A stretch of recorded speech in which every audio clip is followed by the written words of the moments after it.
नमस्कार मित्रांनो, मी राजू बेंद्रे. मित्रांनो, शेतकऱ्यांसाठी हा एक महत्त्वाचा व्हिडिओ असणार आहे. म्हणजेच PM किसान सन्मान निधी योजनेसाठी केंद्र सरकारने आता नवीन नियमावली लागू केली आहे. तर शेतकरी मित्रांनो, PM किसान योजनेसाठी जे नवीन नियमावली लागू केली आहे ती नक्की काय आहे, त्यामध्ये आपण पात्र असू शकतो का, आपणाला लाभ मिळणार का, लाभ मिळणार का नाही, नवीन नियमावली काय आहे, A to Z सविस्तर माहिती ह्या व्हिडिओच्या माध्यमातून आपण जाणून घेणार आहोत.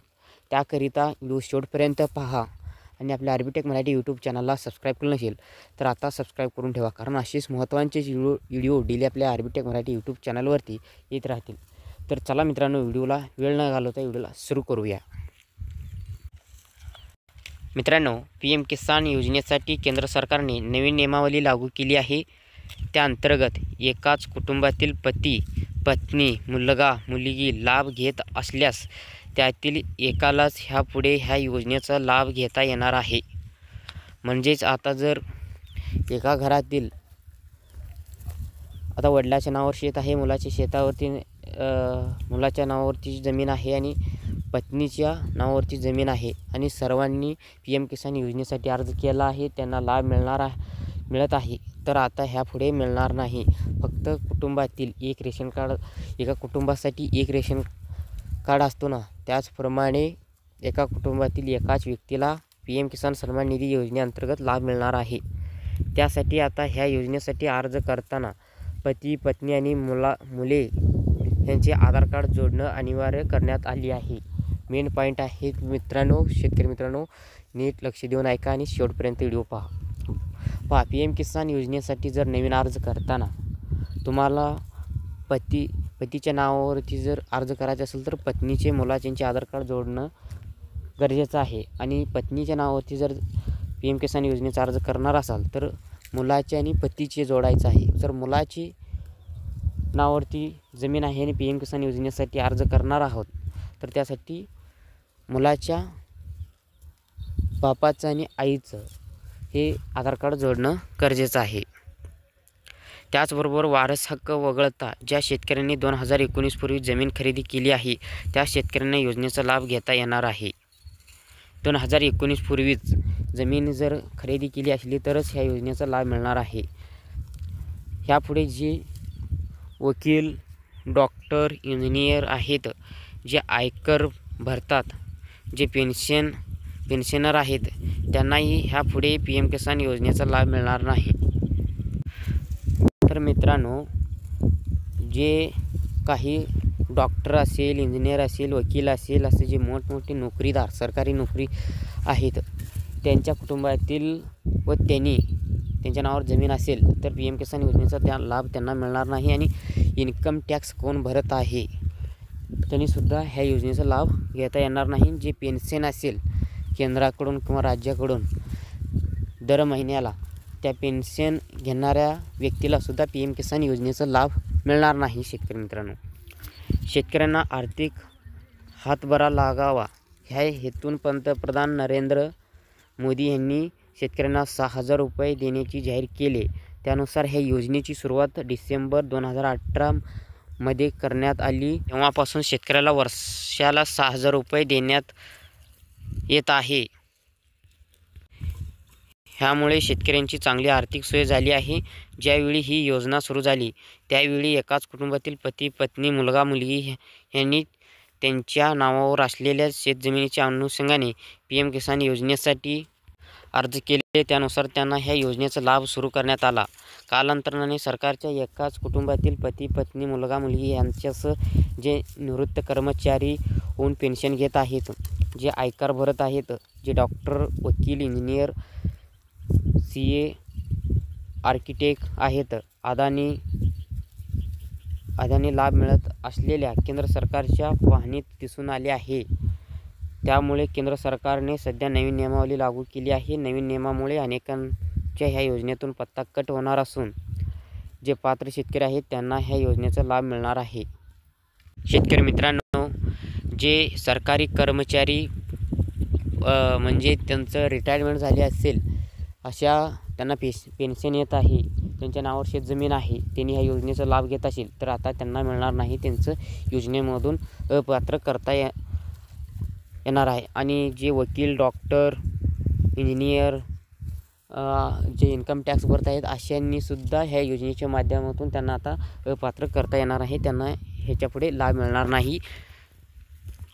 तर अशा प्रकारे केंद्र सरकारने PM किसान योजनेसाठी नवीन नियमावली लागू केली आहे.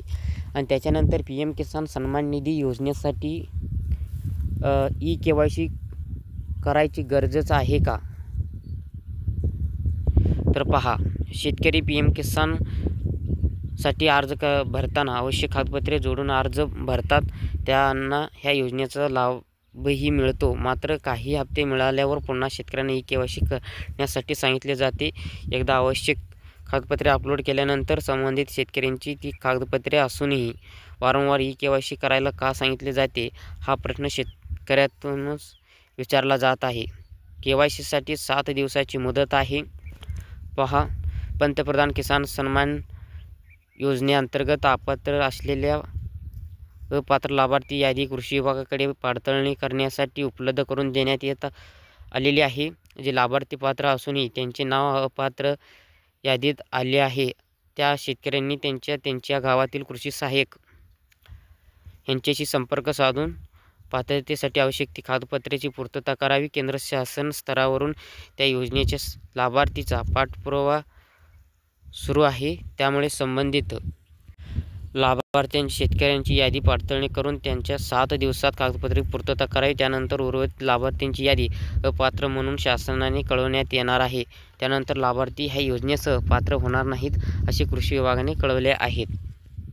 तर शेतकरी मित्रांनो, तुम्हाला जर PM किसान योजनेमधून पहिला लाभ येत असेल आणि तुम्ही 2019 पूर्वी जमीन खरेदी केली असेल, तुमच्या घरात कोणी आयकर भरत नसेल आणि कोणी सरकारी कर्मचारी नसेल, पेन्शन वगैरे काही येत नसेल, तर तुम्हाला काही हप्ते येऊन बंद झाले असेल तर तुम्हाला KYC करायचं आहे. कृषी जे सहाय्यक असतील त्यांच्याकडे तुमच्या गावातील कृषी विभाग ऑफिसला जावा व कुठेही जाऊन तुम्ही KYC करून घेऊन तुमची कागदपत्रे अपलोड करून ह्या योजनेसाठी परत पात्र व्हा.